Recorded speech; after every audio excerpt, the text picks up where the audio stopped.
আমি জানি না আর কিভাবে চাইলে তোমায় পেতাম। আমি তো আমার সাধ্য মতো তোমাকে চাইলাম, খোদার কাছে চাইলাম তোমায় মোনাজাতে দু হাত তুলে। তোমারও চাওয়া উচিত ছিল, কিভাবে পাবো তোমায় তুমি আমায় না চাইলে।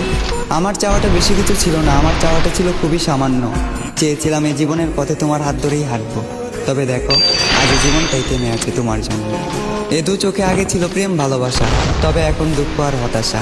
আমার পুরো পৃথিবী উল্টে গিয়েছিল যখন এ দু চোখ তোমার পাশে অন্য কাউকে দেখেছিল। তুমি কথা দিয়ে কথা রাখলে না, ছেড়ে যাবে না বলেও তুমি আমার হয়ে থাকলে না। আমিও কথা দিয়ে কথা রাখিনি, তোমাকে ছাড়া বাঁচবো না বলেছিলাম। তবে আজও আমি মরিনি, বাঁচা মরা রবের হাতে। তাই হয়তো না চাইতো এখনো বেঁচে আছি এই পৃথিবীতে। এত কিছুর পরেও যে রব আমায় বাঁচিয়ে রাখলো, শুধুমাত্র তিনিই জানেন আমি কিভাবে বেঁচে আছি। আজ আমি সবার চোখের আড়ালে চোখের পানি মুছি, সবাইকে দেখাই সুস্থতা, মুখে মুছি।